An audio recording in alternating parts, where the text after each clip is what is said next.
Hello बच्चों, welcome to my YouTube channel rare build classes. तो आशा करता हूं आप सभी लोग अच्छे होंगे और अच्छे से पढ़ाई कर रहे होंगे। ये लेक्चर जो आप लोगों के लिए मैं लेके आया हूं, इसमें मैं बायोलॉजी के इंपॉर्टेंट क्वेश्चन कराऊंगा जो कि आपके बोर्ड एग्जामिनेशन के लिए बहुत ही ज्यादा इंपॉर्टेंट होने वाले। तो ये लेक्चर मेनली 12th क्लास के बायो के बच्चों के लिए है जो कि इस साल अभी बोर्ड एग्जामिनेशन देने वाला है, क्योंकि आपके लिए अब जो टाइम है वो बचा है नहीं, क्योंकि आपके बोर्ड एग्जामिनेशन स्टार्ट हो चुके हैं और अब आपको ऐसी तैयारी करना जिससे कि आप बोर्ड एग्जामिनेशन में अच्छे से अच्छे नंबर गेन कर सके। इसके लिए मैं आप सभी लोगों के लिए एक पूरा मॉडल पेपर लेके आया हूं जिसको मैं यहां पे सॉल्व कराऊंगा। ये मॉडल पेपर में जितने भी क्वेश्चन है वो आपके बोर्ड एग्जामिनेशन के लिए बहुत ही इंपॉर्टेंट हो सकते हैं, या ऐसा भी हो सकता है कि इससे कई सारे क्वेश्चन हो जो आपके बोर्ड एग्जामिनेशन में डायरेक्टली आ जाए। तो इस पूरे वीडियो को आप लोग अच्छे से देखेंगे, अच्छे से पढ़ेंगे और पूरा इसको ध्यान से देखने के बाद एनालिसिस करेंगे कि आपकी तैयारी कहां पे है और कैसी है। जो क्वेश्चन आपको नहीं आता साथ में उसका मैं यहां पे आंसर कराऊंगा, तो आप लोग इससे आंसर या तो लिख लीजिए या तो आपकी नोट्स में आप उसको टिक कर लीजिए जहां जहां आप लोगों ने लिखा है।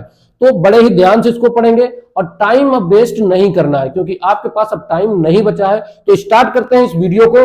तो ये वीडियो मैंने आप लोगों को बता दिया कि मेनली ये बोर्ड एग्जामिनेशन के लिए है और ये 12th के बायोलॉजी के बच्चों के लिए है। क्लियर है बात? तो आगे हम स्टार्ट करते हैं। इसको हम यहां से स्टार्ट करते हैं। सबसे पहले मैं आपको एक सिंपल सी बात कहना चाहता हूं, वो आप बड़े ध्यान सुनिए। तू संघर्ष अपना जारी रख, तू संघर्ष अपना जारी रख, मंजिल अपने आप आएगी। तू संघर्ष अपना जारी रख, मंजिल अपने आप आएगी। तू थोड़ी मेहनत और कर, पूरी दुनिया तेरी हो जाएगी। तो टेंशन नहीं लेना है, आराम से पेपर को देना है, तैयारी करो। अगर आप तैयारी करोगे तो आपके अच्छे नंबर आएंगे। तो यहां से अब हम स्टार्ट करते हैं। सबसे पहले ये हमारे आ गए एमसीक्यू। तो एमसीक्यू हमें पता है कि हमारे टोटल 4 आते हैं और एक जो हमारा क्वेश्चन होता है वो 1 नंबर का होता है।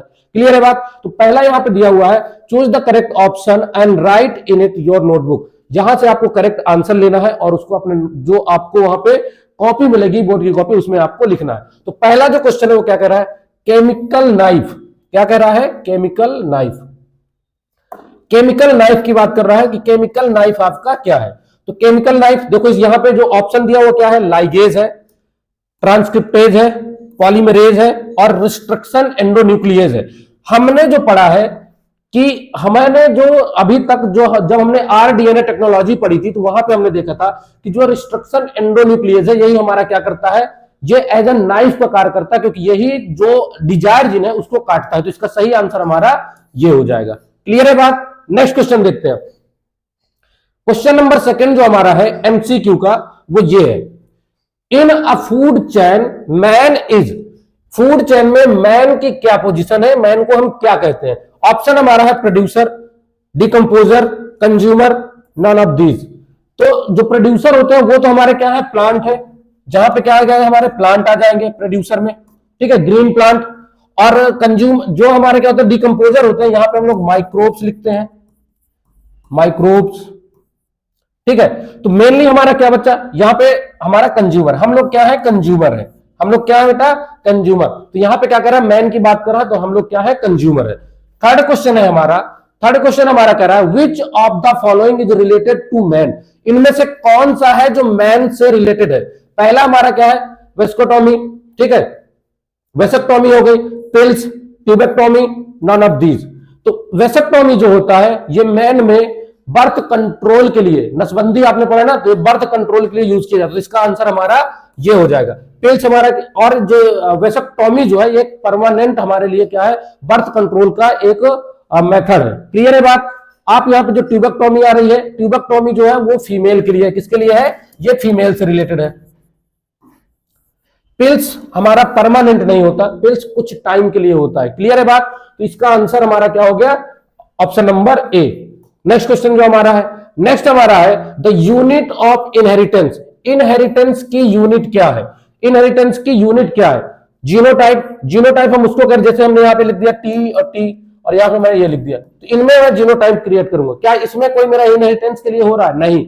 आगे क्या है मेरा? क्रोमोसोम और क्या है? गाल्जी बॉडी एंड जीन। तो हमने ये पढ़ा है जो क्रोमोसोम है किससे मिलकर बना है? जीन से ही मिलकर बना है। तो इसका आंसर हमारा हो जाएगा जीन।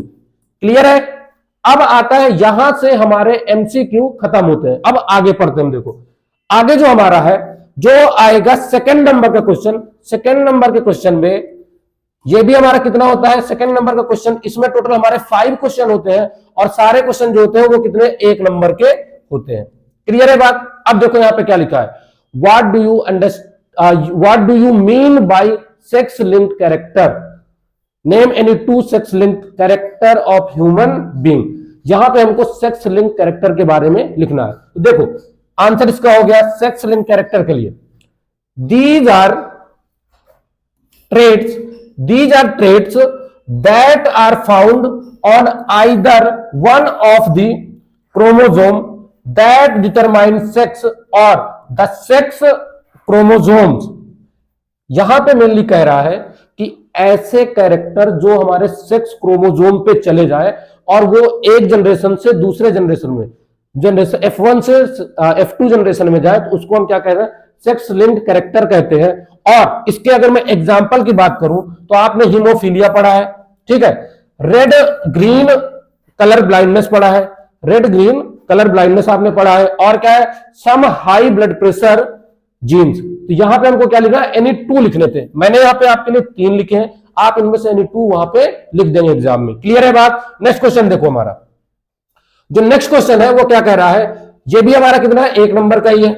क्या कह रहा है, name any 2 plants that produce unisexual flowers. Unisexual flowers. तो इसमें क्या हो जाएगा, इसमें मैंने आपके कितने लिखे, टोटल यहां 5 से 6 एग्जांपल लिखे, आपको यानी 2 लिखना है, ठीक है। जितना क्वेश्चन में कह रहा है हमें उतना ही लिखना है, उसके एक्स्ट्रा हमें नहीं जाना है। यहां पे मैं आप लोगों के लिए इतने एग्जांपल लेके आया हूं क्योंकि आप इनमें से जो आपको सिंपल लगे उसको आप लर्न कर सके। जैसे यहां पे क्या है, coconut flowers, papaya, watermelon, cucumber, मेज और पंपकिन, इसमें से आपको एनी 2 लिख देने हैं। क्लियर है बात। आगे अच्छा, यहां पे यूनिसेलुलर का मतलब आप समझ रहे हैं ना, यूनिसेलुलर और बाइस जो आपका क्या होता है, बाइसेक्सुअल, यूनिसेक्सुअल और बाइसेक्सुअल। तो यूनिसेक्सुअल का मतलब यह है कि जिसमें मेल हो या फीमेल, या तो उसमें उस फ्लावर में मेल रिप्रोडक्टिव पार्ट हो या फीमेल रिप्रोडक्टिव पार्ट हो, उसको हम क्या कहते हैं, यूनिसेक्सुअल फ्लावर। और बाइसेक्सुअल में male and female reproductive part दोनों प्रेजेंट होते हैं। नेक्स्ट क्वेश्चन जो हमारा है, क्वेश्चन ये भी हमारा क्या था, क्वेश्चन नंबर 2 का बी हो गया, और ये हमारा आ गया क्वेश्चन नंबर 2 का सी नंबर।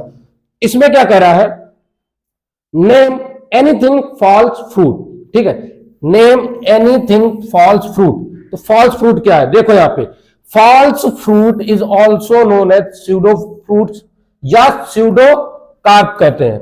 अगर इनकी मैं एग्जाम्पल की बात करूं तो इसमें आ जाएगा स्ट्रॉबेरी, ठीक है, पाइनएप्पल, मलबेरी, एप्पल्स, पियर्स। जो फॉल्स फ्रूट होते हैं उसको हम क्या कहते हैं, स्यूडो फ्रूट भी कहते हैं। और इसके अगर मैं एग्जाम्पल की बात करूं तो इसके मेन एग्जाम्पल हमारे क्या, strawberry, pineapple, mulberry, apple and pears. आप इसमें से एनी 2 या 1 एग्जाम्पल आप लिख देंगे, आपको पूरा नंबर मिल जाएगा। नेक्स्ट क्वेश्चन जो हमारा है, question number D, question second का क्वेश्चन नंबर डी, ये क्या कह रहा है, राइट नेम ऑफ 2 प्लांट्स। इसमें स्टेट, जिस क्वेश्चन में स्टेट फॉरवर्ड बोल रहा है, 1 एग्जाम्पल, 2 एग्जाम्पल, 3 एग्जाम्पल, आपको उतना ही करना है, एक्स्ट्रा नहीं करना। यहां पे डायरेक्टली क्या बोल रहा है, write name of 2 plants which are water pollinated. Water pollinated की बात कर रहा है, हमको एनी 2 एग्जाम्पल लिखने हैं। यहां पे मैंने लिखा है आपका हाइड्रा हो गया, जो स्टेरा हो गया, आप 2 ही लिख दो, ठीक है। और आपको लिखना है तो वेलिस्नेरिया है, ठीक है, वेलिस्नेरिया है, आपको एनी 2 लिखने हैं। मैंने यहाँ पे 3 लिख के रखा है, आपको जो अच्छे लगे वो आप दोनों एग्जाम पे लिख सकते हैं। नेक्स्ट क्वेश्चन जो हमारा आया, क्वेश्चन नंबर सेकंड का ई नंबर, ये भी हमारा कितना है, ये 1 नंबर का भी क्वेश्चन था और ये भी हमारा 1 नंबर का। इसमें क्या कह रहा है, what is bio patent. Bio patent की बात कर रहा है। बायो पेटेंट क्या होता है, मान लेते हैं हम कि हमने कोई एक ऐसी चीज बनाई जो कि अभी वर्ल्ड में या हमारे कंट्री में नई चीज है, और उसको मैंने बनाने में बहुत पैसा खर्च किया है, ठीक है, और पैसा खर्च किया। अब अगर मैं उसको बायो पेटेंट नहीं लेता हूं तो उसको कोई भी यूज कर सकता है, ठीक है। तो यहां पे देखो मेनली क्या कह रहा है बायो पेटेंट के लिए, biological patent is legal document that grant the permission holder, patent holder the right to the prevent other from using, selling, creating, and importing the protected invention for a set of period. जो bio patent होता है, कोई भी product हम बना रहे हैं उसके लिए हम बायो पेटेंट लेंगे, एक टाइम के लिए बायो पेटेंट। उस टाइम पे आपके बिना परमिशन के ना तो कोई उसको सेल कर सकता है, ना उसको बना सकता है, ना उसको इंपोर्ट कर सकता है। आपका जो इन्वेंशन है वो एकदम प्रोटेक्टेड रहेगा। किसके थ्रू रहेगा प्रोटेक्टेड? बायो पेटेंट के थ्रू वो प्रोटेक्टेड रहेगा। अब इसमें देखो यहां पे और आगे लिखा हुआ है, जो patent protect is necessary to prevent duplication. और पेटेंट जो होता है वो डुप्लीकेशन को भी प्रिवेंट करता है। जैसे मार्केट में बहुत सारी डुप्लीकेट चीजें आ जाती है, उसको भी ये क्या करता है, उसको ये प्रोटेक्ट करता है। और इसके एग्जांपल की बात करूं मैं तो नीम एंड बासमती राइस। अगर आपको याद हो, आपको पढ़ाया गया होगा, बासमती राइस हमारे इंडिया में काफी टाइम पहले से इसको उगाया जा रहा है, लेकिन अभी कुछ टाइम पहले फॉरेन कंपनी ने इसको क्या कर लिया, इसके ऊपर पेटेंट ले लिया था। उसके बाद इसके कोर्ट में जाने के बाद फिर इसको फिर से इसका पेटेंट वापस लिया गया था। इस बात को आपको याद रखना है। नेक्स्ट क्वेश्चन देखो हमारा। अब नेक्स्ट क्वेश्चन हमारा आ जाता है क्वेश्चन नंबर 3 का ए नंबर, जो कि हमारा आता है 2 नंबर का। ठीक है, कितने नंबर का आता है? 2 नंबर का क्वेश्चन आता है, और इसमें भी टोटल 5 क्वेश्चन होते हैं। तो इसमें क्या कह रहा है, which disease is caused by ant amoeba. यहां पे बेटा क्या होगा, ई होगा, ई होगा, यहां पे ई बना लेना। Entamoeba, how can it be prevented, इसको हम प्रिवेंट कैसे करेंगे? हमें यहां पे क्या लिखना है, एंट अमीबा से कौन सी डिसीज होती है और इसको हम कैसे कंट्रोल कर सकते हैं, ये हमें लिखना है। तो amoebic dysentery, amoebic dysentery is also known as amoebiasis. Amoebic dysentery Entamoeba के द्वारा होती है, अमीबिक डिसेंट्री, इसको हम अमीबियासिस भी कहते हैं। Caused by protozoan called ant amoeba histolytica. ठीक है, अगर आपको डायरेक्ट क्वेश्चन में ये आ जाए कि जो अमीबियासिस है वो कौन से माइक्रो ऑर्गेनिज्म से होती है, तो आप क्या लिख दोगे, एंट अमीबा हिस्टोलिटिका। यहां पे डायरेक्ट स्ट्रेट फॉरवर्ड क्वेश्चन क्या कह रहा है एंट अमीबा जो पैथोजन है उसका पहले से यहां पे नाम दे के रखा है, और हमें बताना है कि ये पैथोजन कौन सी डिसीज हमारे बॉडी में करता है। क्लियर है बात? तो एंट अमीबा हमारे बॉडी में कौन सी डिसीज करता है, अमीबियासिस करता है, और इसी को हम अमीबिक डिसेंट्री भी कहते हैं। ये जो एंट अमीबा, इसका पूरा नाम है एंट अमीबा हिस्टोलिटिका। और इसके अगर मैं किसके कंट्रोल की बात करूं, कंट्रोल की बात करें तो careful hand washing with soap. जो आपको क्या करना है, साबुन वगैरह से आपको अच्छे से हाथ धुलना है। टॉयलेट वगैरह को यूज करने के बाद, जब भी आप टॉयलेट वगैरह यूज करें तो आप लोगों को अपने हैंड वॉश केयरफुली करना है। और handling soiled diapers and proper disposal of sewage.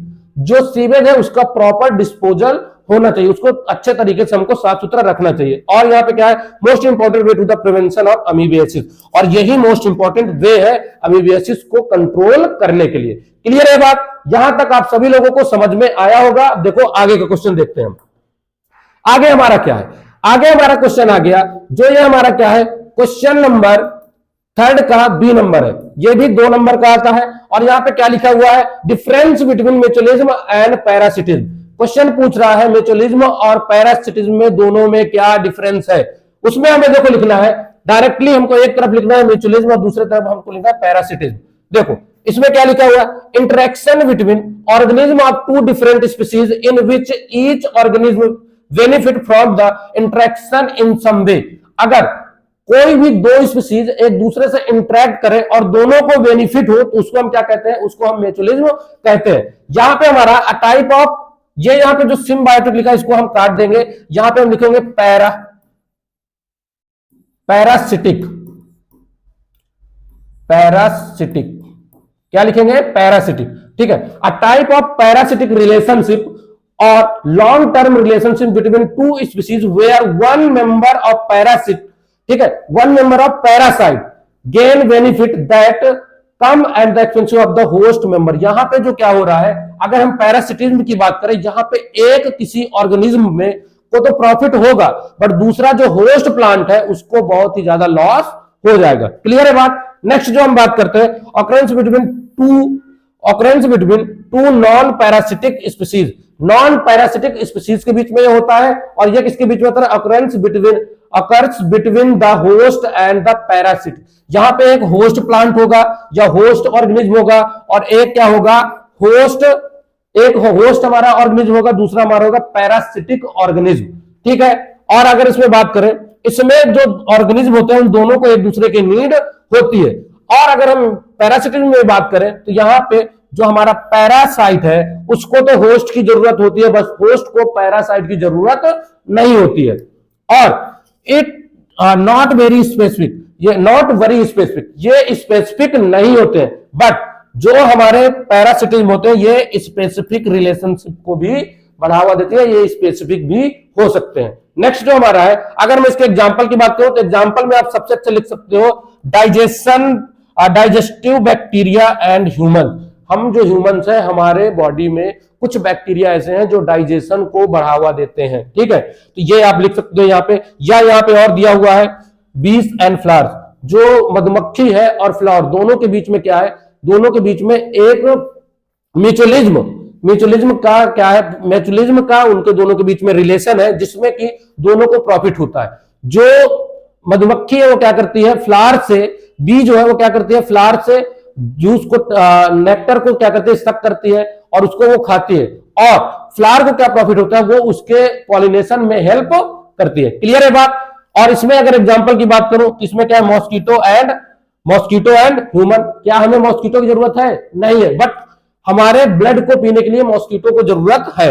और इसमें कसकटा इन प्लांट, जो कसकटा होता है प्लांट में, वो क्या करता है, उसी प्लांट की पूरी मशीनरी यूज करके अपना फूड, मतलब जो प्लांट है वो फूड बनाता है और उस फूड को यूज करता है कसकटा। क्लियर है बात। तो इतना हमें लिख देना है, इसमें से हमको पूरे नंबर मिल जाएंगे। नेक्स्ट क्वेश्चन देखो, नेक्स्ट क्वेश्चन जो हमारा है क्वेश्चन नंबर 3 का सी नंबर, ये भी हमारा कितना है, 2 नंबर का है। What is meant by extinct species. Extinct species से आपका क्या मतलब है वो हमें लिखना है। तो यहां पे आप डायरेक्ट लिखोगे extinct species are those species that are no longer in existence, ठीक है। यहां पे क्या लिखा, एग्जिस्टेंस। मेनली क्या कह रहा है यहाँ पे, extinct species are those species that are no longer in existence, जो ज्यादा टाइम तक के लिए यहां पे नहीं रही या वो अब खत्म हो गई, यहां पे हमारे अर्थ पे नहीं है। जैसे यहां पे क्या लिखा है, एग्जाम्पल के लिए मैंने लिखा है डायनासोर एंड डोडो बर्ड। क्या लिखा मैंने, डायनासोर एंड डोडो बर्ड, जो कि एक्सटिंक्ट स्पीसीज में आती है। क्लियर है बात। नेक्स्ट क्वेश्चन देखो, नेक्स्ट क्वेश्चन जो हमारा है वो क्या है, थर्ड क्वेश्चन का डी नंबर है, जो कि क्या कह रहा है, write a note on 10% law. ये किसकी बात कर रहा है, 10% लॉ की बात कर रहा है। 10% लॉ क्या है उसके बारे में हमें लिखना है। तो देखो ध्यान से, according to 10% law 90% of captured energy is lost as a heat of the previous level and only 10% is available for the next level। क्या कह रहा है, प्लांट जो होते हैं वो जितनी भी सन से सनलाइट को कैप्चर करते हैं, एनर्जी को कैप्चर करते हैं, उसका 10% ही वो स्टोर करते हैं, बाकी 90% जो एनर्जी है वो हीट के फॉर्म में वहां से निकल जाती है। मतलब अगर मैं यहां पे ये कहूं, प्लांट ने 100% एनर्जी को क्या किया, कंज्यूम किया, ठीक है, उसने कैप्चर किया।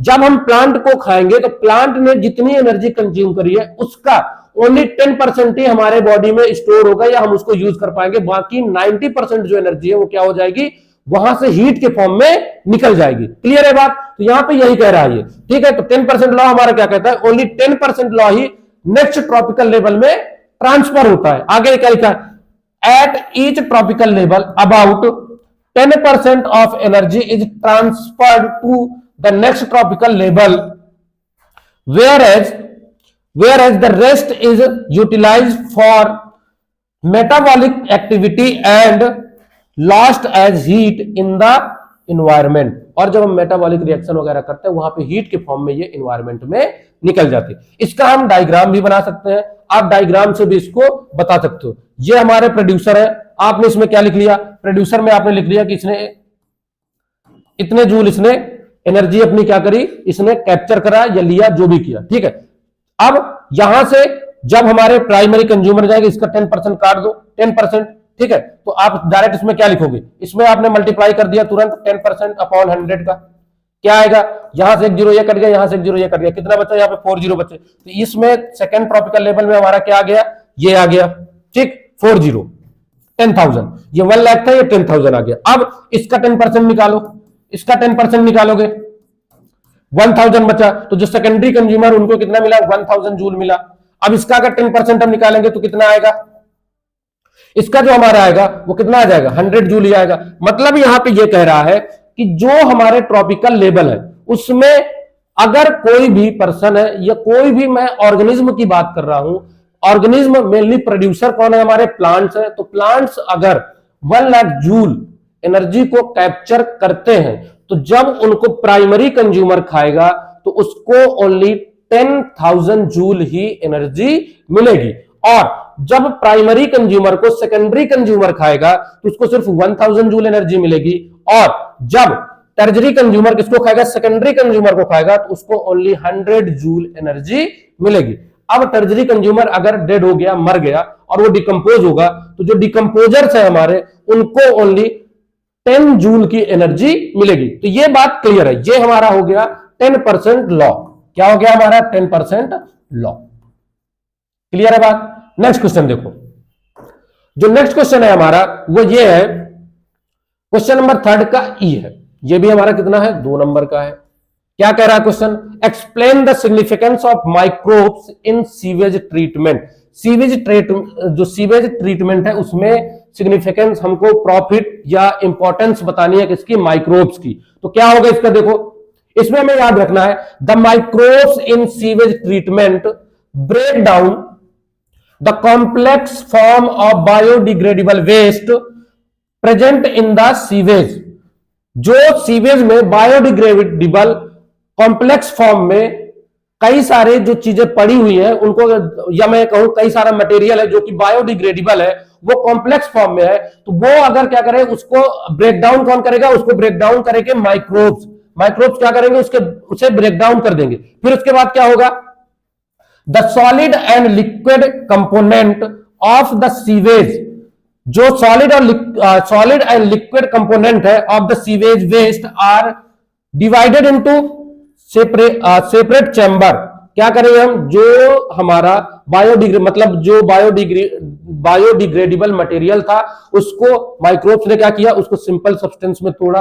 उसके बाद उसमें हमें जो सीवेज है उसमें हमको क्या क्या मिल गया, सॉलिड एंड लिक्विड कंपोनेंट मिल गए सीवेज के, जिसको हमने डिवाइड कर लिया और सेपरेट अलग अलग चैम्बर में उसको हमने रख लिया। उसके बाद उसमें क्या हुआ, sewage treatment mechanism and they are decomposed and channelize for different purpose.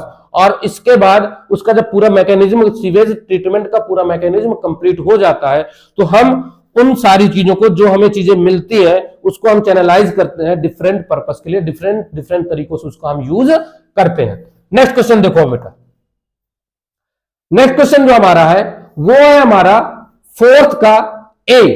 ये जो हमारा क्वेश्चन होता है ये 3 नंबर का होता है।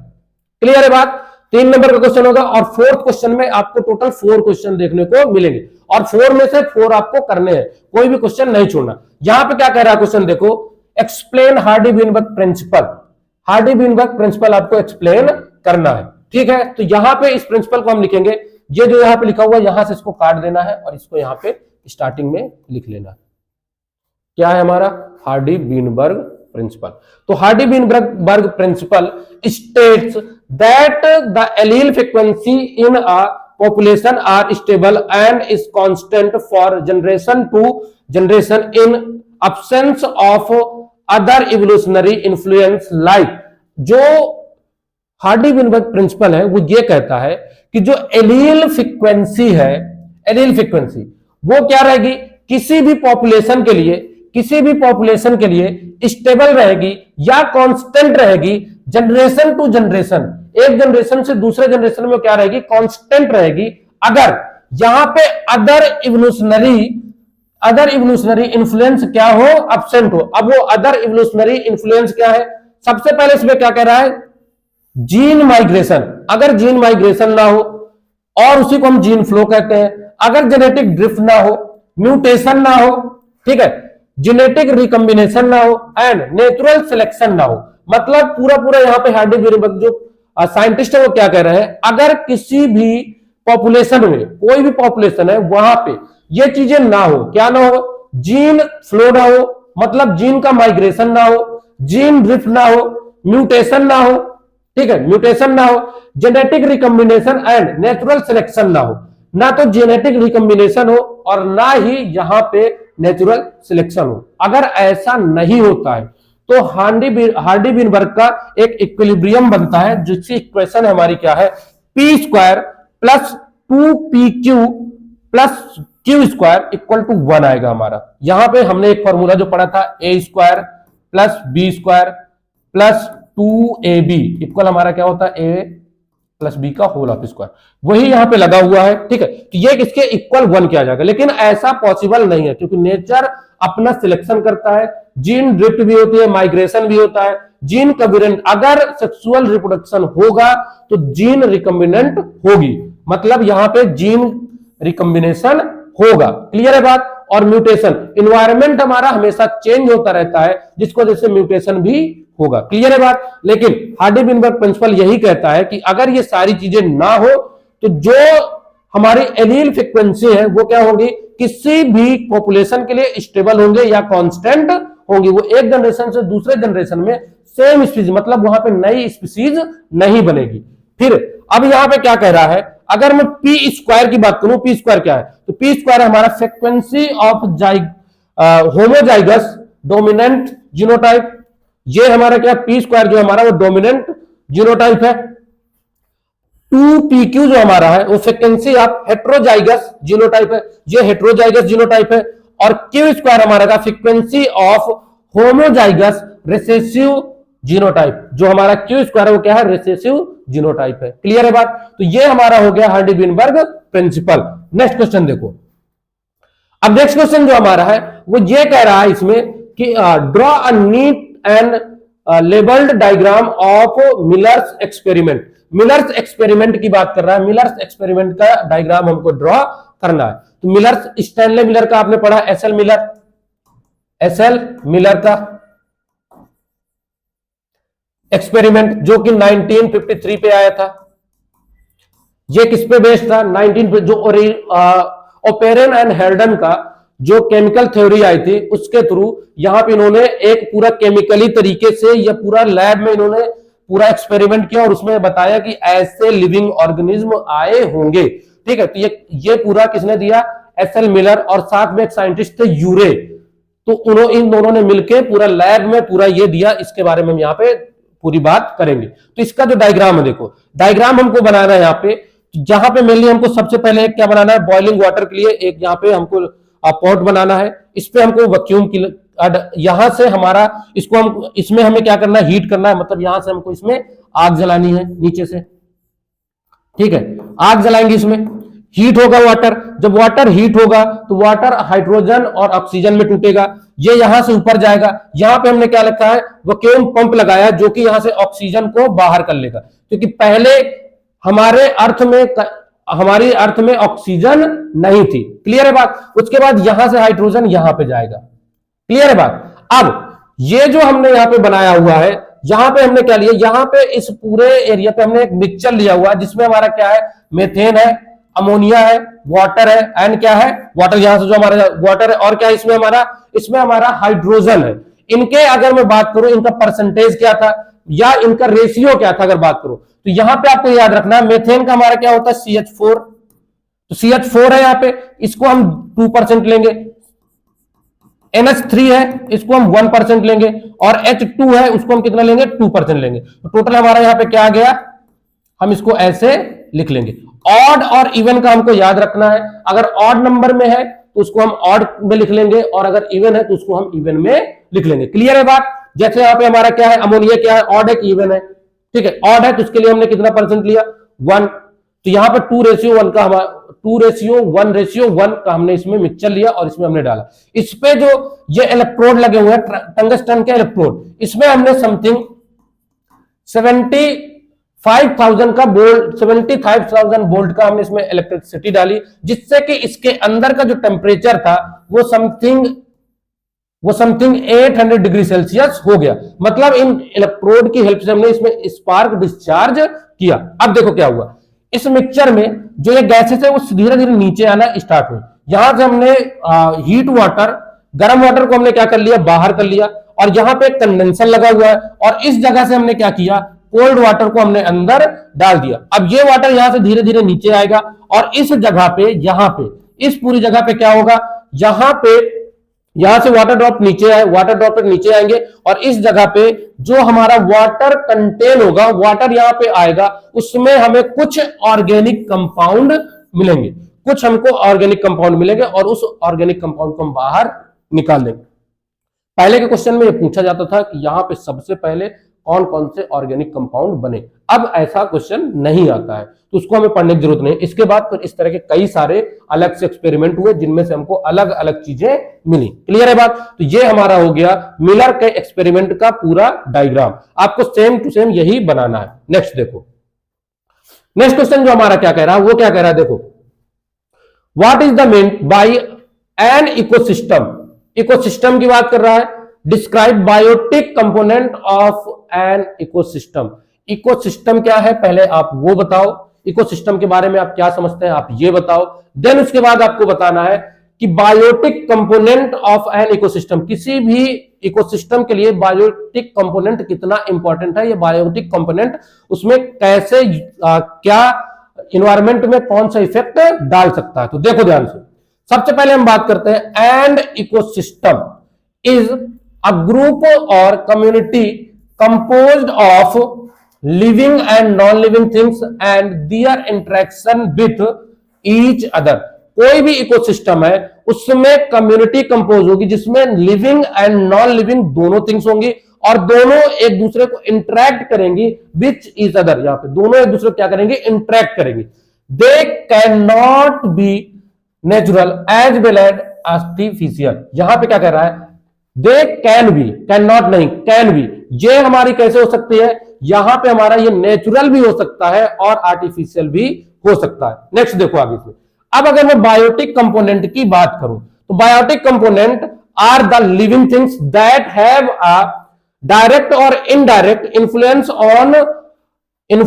On other organism in an environment. जो बायोटिक कंपोनेंट है उसको हम क्या कहते हैं, उसको हम मेनली किससे कह सकते हैं, जो लिविंग ऑर्गेनिज्म वहां पे प्रेजेंट है उनकी हम बात करेंगे, जो कि डायरेक्टली एंड इनडायरेक्टली क्या करते हैं, इन्फ्लुएंस करते हैं अदर ऑर्गेनिज्म को। फॉर एग्जांपल के लिए प्लांट्स एंड एनिमल्स, क्या है हमारे प्लांट्स एंड एनिमल्स, और इसमें हम लोग क्या लिख सकते हैं, माइक्रो ऑर्गेनिज्म भी हम इसमें लिख सकते हैं। And their waste material, other हमारा क्या जाता है, वेस्ट मटेरियल इसमें आएगा। अब इस क्वेश्चन में सिर्फ आपसे पूछा है बायोटिक कंपोनेंट, बट इसमें मैंने आप लोगों के लिए एबायोटिक कंपोनेंट भी लिख के रखा है कि अगर क्वेश्चन में ऐसा ये आ जाए बायोटिक के जगह पे एबायोटिक दे दे, क्योंकि ऐसा तो है नहीं कि बोर्ड में सेम टू सेम यही क्वेश्चन आएगा, चेंज भी हो सकता है। तो इससे रिलेटेड हम इसको भी पढ़ लेते हैं। तो यहां पे देखिए, biotic component of an ecosystem include all chemical and physical elements non living components. जो हमारी एबायोटिक है उसमें हम नॉन लिविंग की बात करते हैं। जैसे आपको पता है, एग्जांपल के लिए मैं यहां पे लिखूंगा लाइट, टेम्परेचर, ठीक है, एयर, ये सब क्या है हमारे, ये सब हमारे क्या आते हैं, एबायोटिक कंपोनेंट में आते हैं। क्लियर है बात? अब देखो नेक्स्ट क्वेश्चन देखते हैं हम। फोर्थ का डी नंबर का क्वेश्चन है, वो कह रहा है डिफाइन एंटीबायोटिक। क्या कह रहा है, एंटीबायोटिक को डिफाइन करो। हु डिस्कवर पेंसिलिनियम, या sorry penicillin, who discover penicillin, explain the significance of penicillin. Clear है बात? ये हमें बताना है किसने डिस्कवर किया पेंसिलिन को और इसके सिग्निफिकेंस या इसके इंपॉर्टेंस हमें बताना है। सबसे पहले यहां पे देखो क्या लिखना है हमें, antibiotic is a type of antimicrobial substance active against bacteria. जो एंटीबायोटिक है वो एक क्या है, एंटीमाइक्रोबल सब्सटेंस है जो कि किसके खिलाफ एक्टिव होता है, बैक्टीरिया के खिलाफ एक्टिव होता है। और आगे इसमें लिखना है it is the most important type of anti bacterial agent for fight bacterial infections and antibiotic medication are widely used in the treatment। जो एंटीबायोटिक है वो बहुत ही ज्यादा मेडिकेशन में यूज की जाती है। सबसे ज्यादा हम लोग जब भी अपनी दवा कराने जाते हैं वहां पे हमको एंटीबायोटिक दी जाती है। आगे अगर इसमें हम बात करें, and prevention of such infection, और वो कोई भी इंफेक्शन है उसको क्या करती है, प्रिवेंट करती है। दे मे आइदर किल और inhibit the growth of bacteria. और जो एंटीबायोटिक है वो बैक्टीरिया की ग्रोथ को क्या करती है, कम करती है, बैक्टीरिया की ग्रोथ को रोकती है। आगे अब क्या कह रहा है क्वेश्चन आगे, हु डिस्कवर पेनिसिलियम। पेनिसिलियम, अब यहां पे देखो 3 क्वेश्चन आपको एक साथ दिए हुए, ये टोटल 3 नंबर का क्वेश्चन होता है। तो अगर आप सिर्फ इतना लिखोगे तो आपको 1 नंबर मिलेगा, आगे आप इसको लिख दोगे तो 1 नंबर इसका भी मिल जाएगा आपको। अब इसको लास्ट वाला जब लिखोगे तो आपको कितना मिल जाएगा, टोटल 3 नंबर मिल जाएगा, तो पूरा मिलाकर 3 नंबर मिलेगा। अगर आप इतना ही लिखोगे तो सिर्फ आपको 1 नंबर ही मिलेगा। नेक्स्ट आगे देखो, अब क्या करें, penicillin was the first antibiotic discovered by Alexander Fleming. Alexander Fleming जो थे उन्होंने क्या किया था, इसको डिस्कवर किया था। क्लियर है बात। आगे देखो, इट वाज ऑब्टेन एक्सीडेंटली। ये जो पेनिसिलिन हमको मिली है एक्चुअल में एक्सीडेंटली मिली है। जो साइंटिस्ट थे अलेक्जेंडर फ्लेमिंग, एक्चुअल में वो क्या कर रहे थे, स्टेफाइलोकोकस पे वो क्या कर रहे थे, अपना काम कर रहे थे। बट उन्होंने अपनी लैब क्या किया, एक जो उनके पास प्लेट थी उसको उन्होंने वहां पे छोड़ दिया, और कुछ टाइम जब बाद उन्होंने देखा तो उनको वहां पे फंगल है वो क्या कर गया, ग्रोथ कर गया। वहां पे अगर ग्रोथ होता तो bacteria growth after some days, ठीक, तो वहां पे बैक्टीरिया की ग्रोथ होनी थी, बट वहां पे फंगल ग्रोथ हो गया। और आगे अगर हम बात करें उसमें, वो जो फंगल था उसकी ग्रोथ हुई वहां पे, और उसमें से उन्होंने देखा कि ये एक्चुअल में क्या है, एक तरह का हमें बैक्टीरिया से बचाने वाला सब्सटेंस है जो बैक्टीरिया की ग्रोथ को रोकता है। बात समझ आ रही है, तो बैक्टीरिया की ग्रोथ को रोकता है, और वहीं से हमारी क्या हुई, पेनिसिलिन की डिस्कवरी हुई। तो ये एक एक्सीडेंटली डिस्कवरी थी। क्लियर है बात। नेक्स्ट क्वेश्चन देखो, नेक्स्ट क्वेश्चन जो हमारा क्या कह रहा है, ये 5 नंबर का क्वेश्चन है, और 5 नंबर के क्वेश्चन नंबर 5 है, और ये भी आपका 3 नंबर का ही होता है। क्लियर है बात। 3 नंबर का ये भी क्वेश्चन है। क्वेश्चन नंबर 5 का A number, what do you mean by oogenesis। oogenesis से आप क्या समझते हैं, डिस्क्राइब विथ अ डायग्राम, और इसको आपको एक डायग्राम के थ्रू समझाना है। तो देखो यहां पे ध्यान से, oogenesis के लिए हम क्या लिखेंगे, the process of the formation of egg with an ovary is called as oogenesis। ठीक है, हम क्या कर रहे हैं, the process of formation of egg within ovary, ovary के अंदर जब क्या होता है, एग का फॉर्मेशन होता है, उसको हम क्या कहते हैं, oogenesis कहते हैं। This process is also evolve in the following 3 step, और इस प्रोसेस में टोटल 3 स्टेप इन्वॉल्व है। ठीक है, कितने इन्वॉल्व है, 3 स्टेप इन्वॉल्व है। फर्स्ट स्टेप हमारा क्या है, पॉलिफेरेशन ऑफ फेज। ठीक है, पॉलिफेरेशन फेज। दूसरा जो हमारा क्या है, दूसरा स्टेप जो हमारा क्या है, ग्रोथ फेज, और तीसरा है हमारा मैच्योरेशन फेज। तो इसमें सबसे पहले फेज में क्या होता है, the cell of generative layer of the ovary divide to produce follicle. यहां पे फॉलिकल बनेगी, और फॉलिकल फिर क्या करेंगे, a cell of a follicle enlarging to produce oogonia। जो फॉलिकल है वो क्या करेगी, इनलार्जमेंट उसमें होगा, और वो क्या प्रोड्यूस करेगी, वहां पे oogonia प्रोड्यूस करेगी। आगे देखो क्या होगा, नेक्स्ट में क्या होगा, जब ग्रोथ फेज आएगा इसमें, in this stage oogonia increase in size and form primary oocytes। जो हमारा oogonia है वो क्या करेगा, इंक्रीज होगा साइज में, और उसके बाद उससे क्या बनेगा, प्राइमरी oocytes बनेगा। मैच्योरेशन फेज, इसमें क्या होगा, इन दिस फेज जो प्राइमरी oocyte है डिवाइड करेगा मायोटिकली वो क्या करेगा, डिवाइड करेगा to produce an X and 3 polar cells. यहां पे ये चीज प्रोड्यूस करेगा। अब देखो इसका डायग्राम कैसे बनेगा, देखो ध्यान से, ये हमारा इसका डायग्राम है। ये क्या है हमारा, ये हमारा क्या है, oogonia है। यहां से हमारे क्या बनेंगे, प्राइमरी जो oocytes बनेंगे। फिर उसमें क्या होगा, डिवीजन होगा। जब डिवीजन होगा, डिवीजन कैसा होगा, मियोसिस डिवीजन होगा। उसमें से हमें क्या बनेगा, पोलर बॉडी मिलेगी, और पोलर बॉडी इसके बाद ये जो हमारा एग बन गया, ठीक है, जहां पे ओव्यूलेशन होगा या स्पर्म की एंट्री होगी। अगर स्पर्म की एंट्री हुई तो वहां से क्या होगा, फर्टिलाइजेशन होगा, और क्या बन जाएगा, जो हमारा बनेगा यहाँ पे जाइगोट बन जाएगा। क्लियर है, तो ये इसका क्या हो गया, डायग्राम हो गया। आगे देखते हैं, देखो नेक्स्ट क्वेश्चन अब क्या कह रहा है, इसको देखते हैं।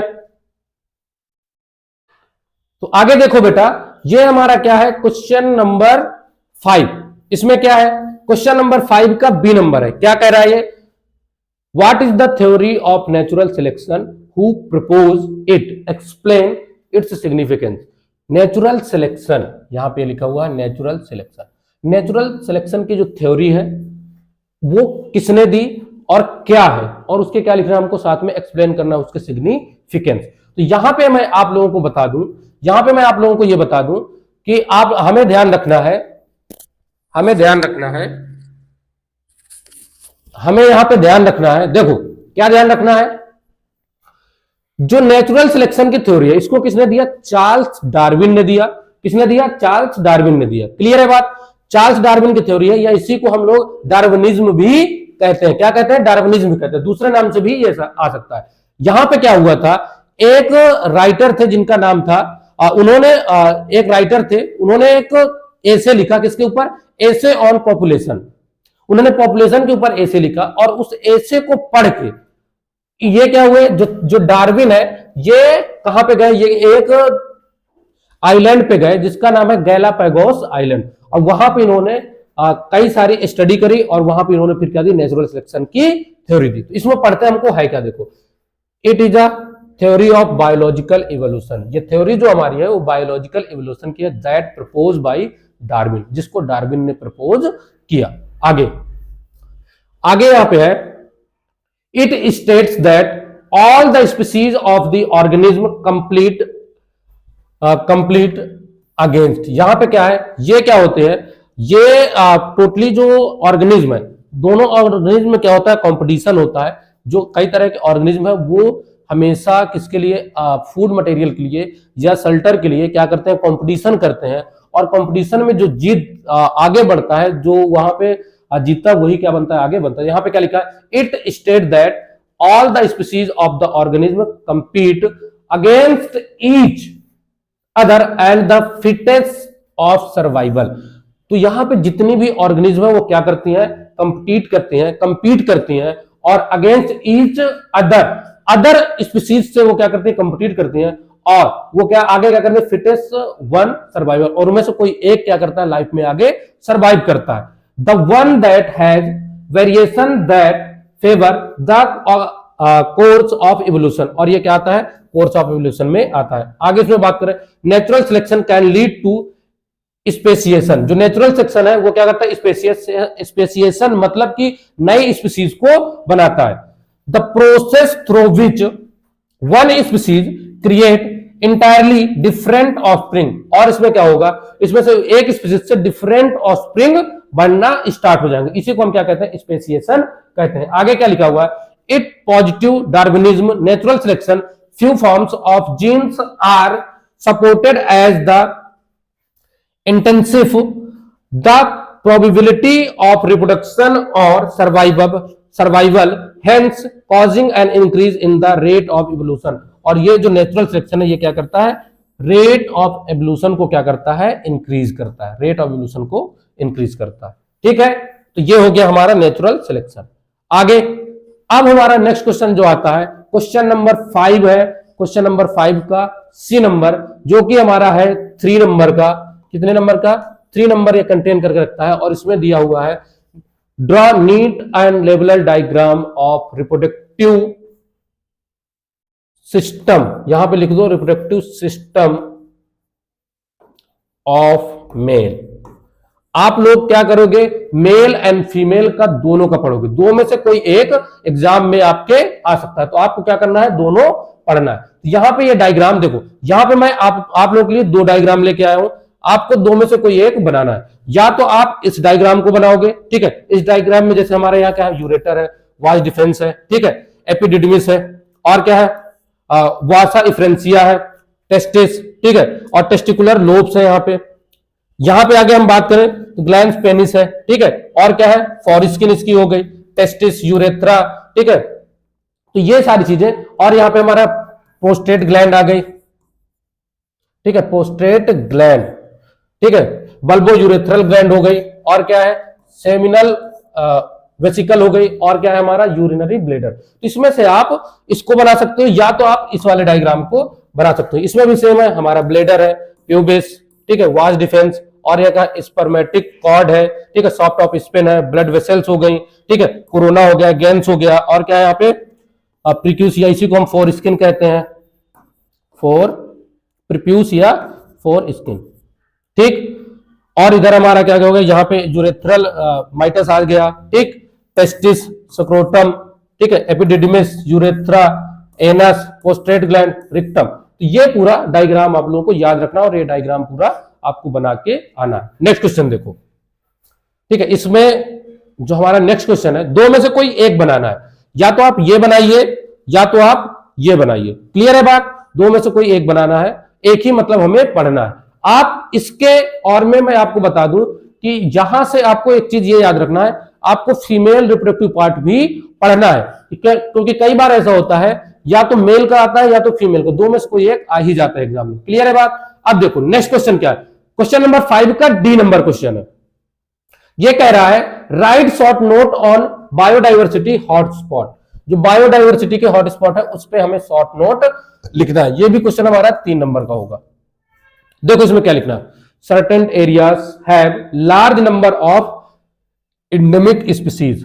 ऐसे एरिया जहां पे लार्ज नंबर पे आपको एंडेमिक स्पीसीज मिलते हैं। एंडेमिक स्पीसीज वो होती हैं जो कि पर्टिकुलर किसी एक रीजन पे ही होती हैं, ठीक है। जैसे प्रयागराज है, प्रयागराज में कोई एक पर्टिकुलर रीजन पे कोई एक स्पीसीज रह रही है, वो दूसरे जगह पे नहीं पाई जाती, ठीक है। जैसे हिमालयन रेंज में है, हिमालयन रेंज में क्या है, बहुत सारी अलग अलग टाइप की वहां पे वैरायटी वाले हमको प्लांट्स मिलते हैं जो हमारे मेडिसिनल वैल्यू जिनकी बहुत ही ज्यादा हाई होती है, वो और अपने भारत में या वर्ल्ड में और अदर कहीं जगह पे नहीं मिलती। मेनली कहां पे मिलती है, हमारी हिमालयन रेंज में। तो उसको हम क्या बोलेंगे, ऐसी स्पीसीज जो पर्टिकुलर किसी एरिया पे मिलते हैं उसको हम एंडेमिक स्पीसीज कहते हैं, और उस एरिया में हम क्या करते हैं, हॉटस्पॉट बनाते हैं। तो यहां पे आगे लिखा हुआ है certain areas have large number of endemic species those found nowhere else. क्या कह रहा है, वो और दूसरे जगह कहीं पे नहीं मिलती है, ठीक है। Many of the heavily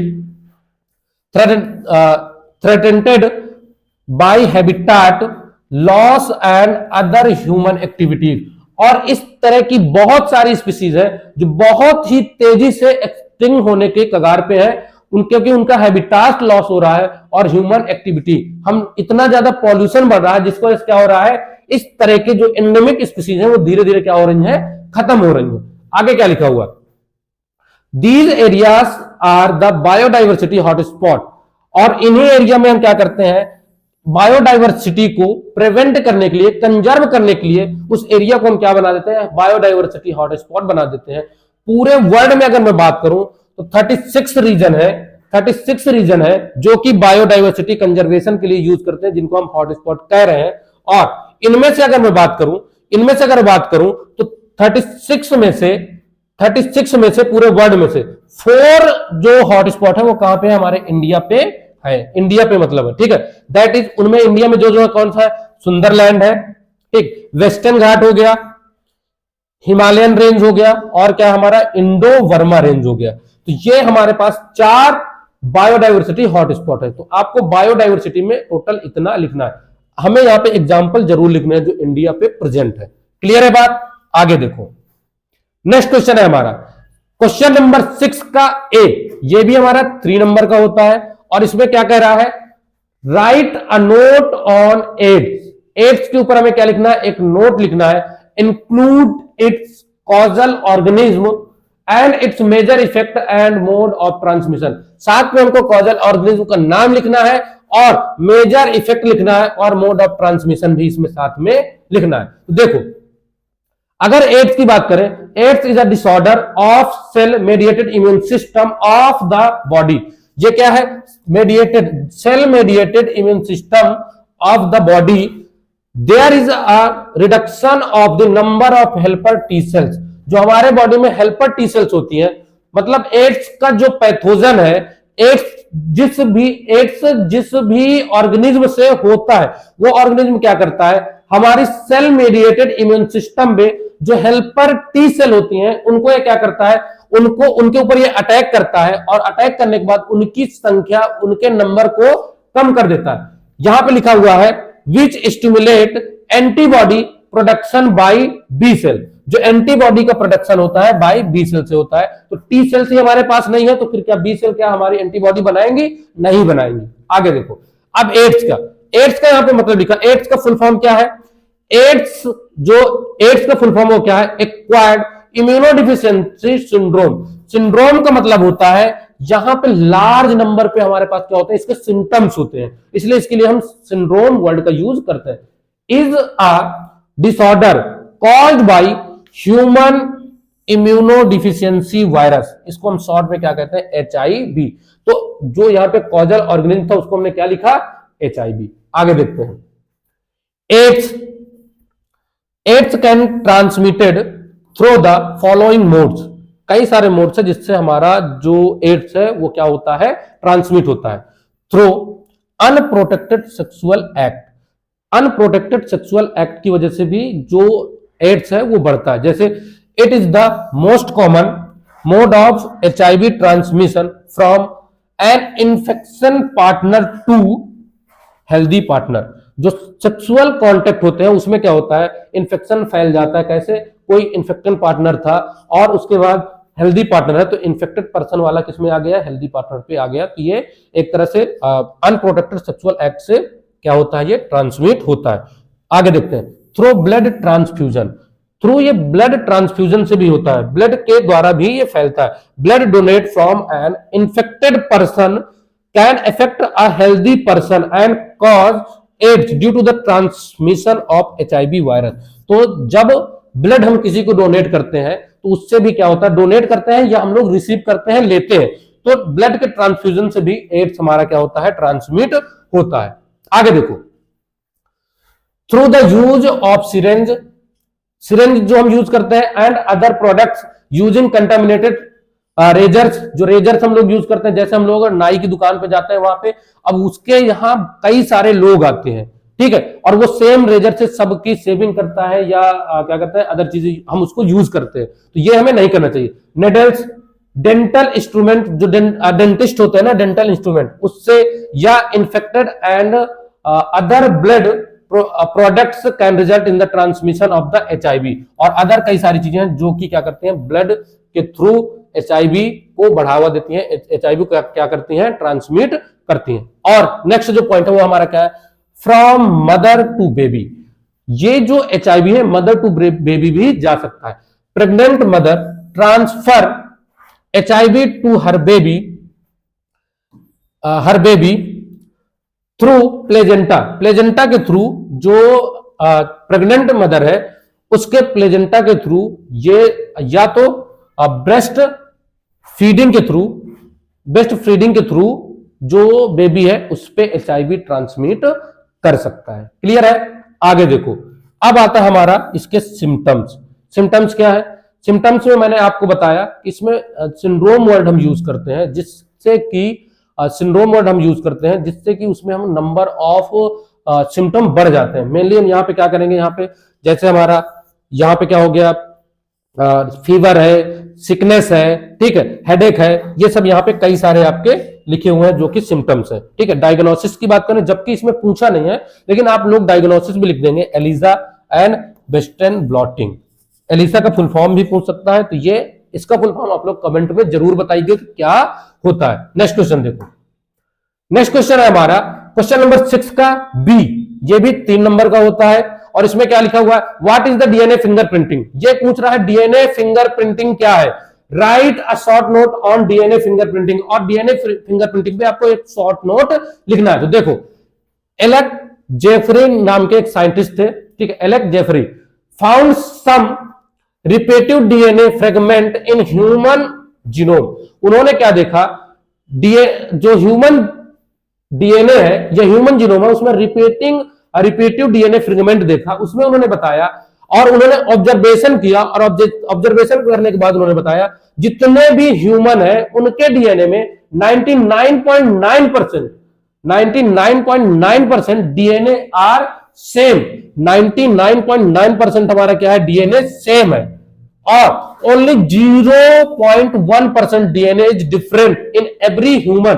That 0.1% of DNA is used DNA fingerprinting, और यही जो 0.1% का डिफरेंस है, इसी का ही हम यूज करते हैं किस चीज के लिए, DNA फिंगरप्रिंटिंग के लिए। आगे देखो, DNA fingerprinting is technique to use identify and analysis the variation in various individual at the level of DNA.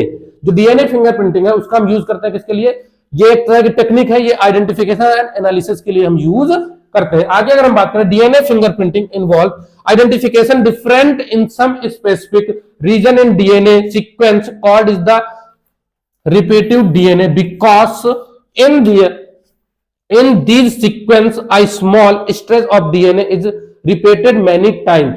क्योंकि यहां पे क्या होता है, जो स्मॉल डीएनए रिपीटेड डीएनए होता है वो क्या होता है, कई बार क्या होता है, रिपीटेड मेनी टाइम्स, कई बार वो रिपीटेड होता है। आगे देखो, DNA fingerprinting is cause to identify the, यहां पे मेनली हम यूज करते हैं मर्डरर को हमको पकड़ना है, ठीक है, रेपिस्ट को पकड़ना है या अदर किसी लोगों को पकड़ना है, तो ये मतलब डीएनए फिंगरप्रिंटिंग हम एज हम अपने लिए प्रोटेक्शन के लिए या किसी को आइडेंटिफाई करने के लिए कि जैसे कौन मर्डरर है या कौन रेपिस्ट है उसको पकड़ने के लिए भी हम डीएनए फिंगरप्रिंटिंग का यूज करते हैं। और it is also useful in the parental, जो पेरेंट होते हैं चाइल्ड के लिए, कई बार कई सारे बच्चे खो जाते हैं, उसके डीएनए से हम ये जानकारी लगा सकते हैं उसका पेरेंट्स कौन है। आगे देखो नेक्स्ट क्वेश्चन, हमारा नेक्स्ट क्वेश्चन जो है वो क्या कह रहा है,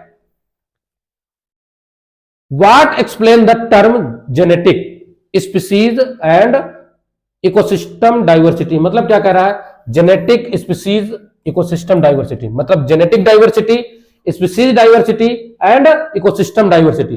तीन तरह की आपने डाइवर्सिटी पढ़ी है। जब हमने डाइवर्सिटी पढ़ा था, ये डाइवर्सिटी आप लोगों को पढ़ाया गया होगा, वहां पे आप लोगों ने ये देखा होगा कि आपको 3 टाइप की डाइवर्सिटी पढ़ाई गई जो 3 लेवल पे हमें देखने को मिलती है। एक तो हमको जेनेटिक लेवल पे मिलती है, दूसरी हमको किसमें मिलती है, स्पीसीज लेवल मिलती है, और तीसरी हमको इकोसिस्टम लेवल पे डाइवर्सिटी देखने को मिलती है। देखो यहाँ पे diversity is a complex term that includes not only the variety of different animals but also the different between animal of the same species and between ecology ecosystem diversity. तो यहां पे क्या है, जैसे हम यहां पे बात करें वैरायटी ऑफ अ सेम, कोई एक ऑर्गेनिज्म, जैसे मैं बात करूं वैरायटी की, ठीक है, राइस है, राइस में कई सारी आपको वैरायटी देखने को मिलती है, ठीक है, तो वो क्या हो गया, वो हमारा जेनेटिक डाइवर्सिटी हो गई। स्पीसीज डाइवर्सिटी, अलग अलग स्पीसीज हमको देखने को मिलती है तो स्पीसीज डाइवर्सिटी हो गई। फिर हमारा क्या आता है, इकोसिस्टम डाइवर्सिटी, हमें अलग अलग इकोसिस्टम मिलते हैं तो वो क्या हो गई, हमारी इकोसिस्टम डाइवर्सिटी हो गई।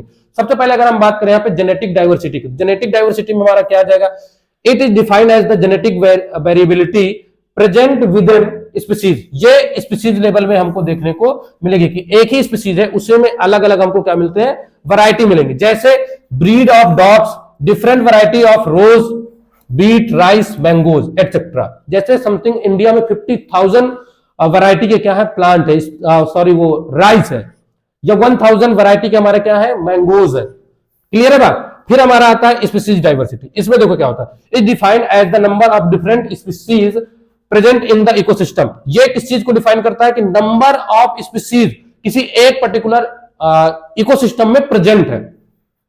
Present relative abundance of each those species diversity is greater when all the species present are equally abundant in area। और ये जो हमारी क्या कहते हैं डाइवर्सिटी है, ग्रेटर उसको हम तब बोलते हैं जब किसी एक पर्टिकुलर इकोसिस्टम पे सारी स्पीसीज समथिंग समथिंग इक्वल हो, उसको हम क्या कहते हैं, उसको हम क्या कहते हैं, उसको हम कह सकते हैं डाइवर्सिटी इज ग्रेटर, उसको हम बड़ी डाइवर्सिटी हम उसको कह सकते हैं। फिर आता है India has great diversity in Jio climatic condition. India में क्या है, जियो क्लाइमेटिक कंडीशन की वजह से हमें बहुत ही अच्छी डाइवर्सिटी देखने को मिलती है। Thus there is great diversity in India forest, wetland, ये सब हमको देखने, mangroves, wildlife and marine areas, हमको ये सारे चीज देखने को मिलते हैं।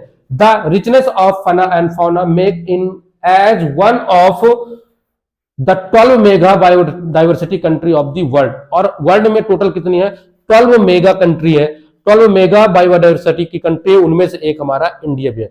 फ्लोरा और फौना, इसका मतलब यहाँ पे ये है कि पर्टिकुलर फ्लावर्स की बात करें, मतलब प्लांट्स की बात करें, या पर्टिकुलर हम एनिमल्स की बात करें। ये मुझे लगता है आपका यहाँ पे सेम टू सेम लिख गया है, तो ये आपको सिर्फ यहां तक पढ़ना है। नेक्स्ट क्वेश्चन जो हमारा है वो है 6 नंबर का, और क्वेश्चन नंबर 6 का डी नंबर कितने नंबर ये कंटेन करके रखता है? 3 नंबर कंटेन करके रखता है। इसमें हमें दो यहां पे लिखा हुआ है right short note on the following, इनके विषय में दोनों में हमको शॉर्ट नोट लिखना है। 1/2 का ये होगा, 1/2 का ये होगा, दोनों सॉरी 1 राइट 1/2, 1 राइट 1/2 मतलब 1.5 नंबर के होंगे, 1.5 और 1.5। क्लियर है? तो यहां पे थैलासीमिया के बारे में सबसे पहले लिखेंगे। थैलासीमिया क्या है? तो thalassemia is inherited passed from parents to children through gene. ये क्या है? इसमें thalassemia is an inherited blood disorder caused when the baby does not make enough of a protein called hemoglobin।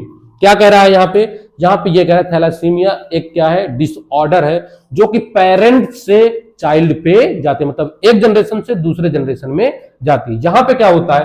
Thalassaemia की वजह से जो चाइल्ड होता है वो प्रॉपर तरीके से एक ब्लड प्रोटीन है जिसका नाम है हीमोग्लोबिन, उसको प्रोड्यूस नहीं कर पाता है। और an important part of red blood cell, और ये रेड ब्लड सेल्स का बहुत ही इंपॉर्टेंट पार्ट है। और हीमोग्लोबिन की वजह से ही जो हमारा ब्लड होता है वो क्या होता है? रेड होता है। यहां से मैं आप लोगों को एक चीज और बता देता हूं, जब हमें मलेरिया होता है, मलेरिया का कौन सा ऑर्गेनिज्म है, किस ऑर्गेनिज्म के द्वारा वो कॉज होता है? तो वो एक प्रोटोजोअन है जिसका नाम है प्लाज्मोडियम। अब उसमें वाइवैक्स और कई सारे आते हैं, तो हम यहाँ पे प्लाज्मोडियम की मेनली बात करेंगे। और मलेरिया होता कैसे है? एक मॉस्किटो है, मॉस्किटो का क्या नाम है? फीमेल एनाफ्लिस, उसके बाइट करने से होता है। जब वो बाइट करता है तो हमारे बॉडी में क्या राइजोइड्स आते हैं, और राइजोइड्स जो होते हैं वो क्या करते हैं? वो लीवर में जाके अपनी संख्या को बढ़ाते हैं और उसके बाद वो आरबीसी पे अटैक करते हैं, और वहां से वो क्या करते हैं? हीमोग्लोबिन को क्या करते हैं? तोड़ देते हैं। और जब हीमोग्लोबिन टूट जाता है तो वहां से एक लिक्विड, या मैं कह सकता हूं एक टॉक्सिक केमिकल रिलीज होता है जिसकी वजह से हमें ठंडी लगती है। तो यहां पे जो ये हीमोग्लोबिन है ये बहुत ही इंपॉर्टेंट पार्ट है, और इसी की वजह से हमारा ब्लड कैसा होता है? रेड होता है। आगे देखो, थैलासीमिया जो है वो क्या है? ट्रीटेबल है। उसको हम उसका ट्रीटमेंट हम लोग कर सकते हैं। कैसे कर सकते हैं? इसको हम मैनेज कर सकते हैं ब्लड ट्रांसफ्यूजन की वजह से। ब्लड ट्रांसफ्यूजन से हम उसको क्या कर सकते हैं? या थेरेपी से हम उसको क्या कर सकते हैं? उसको हम खत्म कर सकते हैं, उसका ट्रीटमेंट कर सकते हैं थैलासीमिया का। आगे क्या है? It is important for people with thalassemia to learn how to stay healthy. और ये हमारे लिए स्टडी के लिए बहुत ही इंपॉर्टेंट बात है। थैलासीमिया के बारे में हमें पढ़ाई करनी चाहिए, हमें इसके बारे में जानकारी होनी चाहिए। अब सेकंड नंबर का जो हमारा क्या है? बायोस्फीयर। अब बायोस्फीयर क्या? देखो, अब हम बायोस्फीयर की बात करेंगे। तो बायोस्फीयर क्या है? The biosphere which includes the ground and the air. मतलब बायोस्फीयर की बात ये कर रहा है ऐसे जगह जहां पे हम एक टोटल पर्टिकुलर किसी प्लेनेट की ही बात कर रहे हैं, जहां पे हमारा ग्राउंड भी है, वाटर भी है, एयर भी है, सबकी बात करें। जैसे हम लोग किसी इकोसिस्टम की बात कर रहे हैं तो एक्वेटिक इकोसिस्टम कहते हैं, टेरेस्ट्रियल इकोसिस्टम कह देते हैं, ठीक है, माउंटेन इकोसिस्टम करते हैं, वेटलैंड इकोसिस्टम कर देते हैं, ये अलग अलग थे। लेकिन जब हम क्या बात करेंगे? बायोस्फीयर की बात करेंगे तो एक्वेटिक इकोसिस्टम, हमारा वेटलैंड इकोसिस्टम, और हम बात करें अगर जो हमारा क्या है टेरेस्ट्रियल इकोसिस्टम, ये सब जब मिल जाएंगे तो उसको हम क्या बोलेंगे? बायोस्फीयर बोलेंगे। आगे लिखा है characterized as the region of the planet, जहां पे दे दिया ना region as a planet where organism live, जहां पे ऑर्गेनिज्म रह रहे हैं। The biosphere is defined as the region and above and below the earth surface where life exist. इसको हम कह सकते हैं कि अर्थ में जहां भी हमारी लाइफ एग्जिस्ट करती है वो सब बायोस्फीयर के अंतर्गत आएगा। मतलब पूरी अर्थ हमारी एक क्या है? बायोस्फीयर है। आगे देखो, the biosphere is a narrow zone on the surface of the earth where soil, water and air combine to sustain life. ये लाइफ को सस्टेन कर रहे हैं। Life can only occur this zone from fungi and bacteria to large animals there are. और इसी जगह पे हमारी फंजाई, बैक्टीरिया, ये सब लार्ज नंबर पे प्रेजेंट है। तो ये हो गया हमारा बायोस्फीयर। अब नेक्स्ट क्वेश्चन देखते हैं। 7th नंबर का हमारा क्वेश्चन है।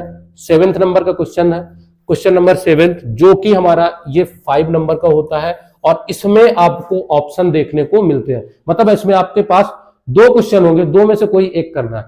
क्वेश्चन नंबर फर्स्ट में आपको प्लेजेंटा और एल्कोहलिक बेवरेज में क्या करना है, एक शॉर्ट नोट लिखनी है। अगर आप इन दोनों को करते हैं तो यहां पे अगर आप एक करेंगे तो आपको कितना मिलेगा, 1.5 नंबर, और दूसरा करेंगे तो 2.5 नंबर और 2.5 नंबर, मतलब 2.5 नंबर के दोनों क्वेश्चन है। और अगर आप इन दोनों को नहीं करते, नीचे वाला क्वेश्चन करते, नीचे वाला क्या लिखा है, what do you mean bye biodiversity, how can it B conservation in Situ and ex situ conservation. इसका मैंने अलग से वीडियो बनाया, अगर आप लोग चाहो तो उसको जाके देख सकते हो, लिंक उसका मैं डिस्क्रिप्शन पे दे दूंगा। आगे देखो, तो यहां पे मैं प्लेजेंटा और मेनली एल्कोहलिक बेवरेज की बात करूंगा। देखो यहां पे placenta is a membrane present inside uterus and outer covering of foetus. Foetus की क्या है, एक आउटर कवरिंग है जो कि कहां पे प्रेजेंट है, यूट्रस में present. Placenta membrane is formed by both foetal tissue and maternal tissues. ये फेटल टिश्यू बनाते हैं और मैटरनल टिश्यू से दोनों से मिलकर बनी होती है। The placenta act as gland which secrete several essential hormones required for the pregnancy. और ये क्या करता है, बहुत सारे जो सेवरल एसेंशियल हार्मोन है, एसेंशियल हार्मोन को बनाता है जो कि प्रेगनेंसी के लिए रिक्वायरमेंट, जिनको प्रेगनेंसी के टाइम पे जिनकी रिक्वायरमेंट होती है। A placenta provide to nourishment to the developing foetus. जो प्लेजेंटा है वो क्या करता है, नरिशमेंट प्रोवाइड करता है, किसको, फीटस को नरिशमेंट प्रोवाइड करता है। And after the birth of the fully developed foetus of baby, placenta is remove out the uterus. और जब बेबी टोटली तरीके से क्या हो जाता है, हमारा उस डेवलप हो जाता है, मतलब फीटस डेवलप हो जाता है, तो जो प्लेजेंटा है वो रिमूव हो जाता है, कहां से, यूट्रस से रिमूव हो जाता है। क्लियर है बात? आगे देखो, तो इतना हमको किसके बारे में, प्लेजेंटा के बारे में लिखना है। एल्कोहलिक बेवरेजेस के बारे में लिखना है। Alcoholic beverages are found after the fermentation of substrate का जब हम क्या करते हैं, फर्मेंटेशन करते हैं, तो वहां से हमारा एल्कोहलिक बेवरेजेस बनते हैं। इसमें मेनली माइक्रोब्स का यूज होता है। The microbes use in fermentation, और यहां पे आपका बेकर्स लिखना था, ठीक है। बेकर ईस्ट का हम यूज करते हैं, जो बेकर ईस्ट है उसका यूज करते हैं किसके लिए, फर्मेंटेशन के लिए। आगे क्या हुआ, the name of bakers yeast is saccharomyces. Baker yeast जो हमारा क्या, saccharomyces. There are 2 type of alcoholic beverages production. यहां पे 2 टाइप का एल्कोहलिक बेवरेजेस प्रोडक्शन होता है। एक तो हमारा था, one is distillation and other जो होता है without distillation.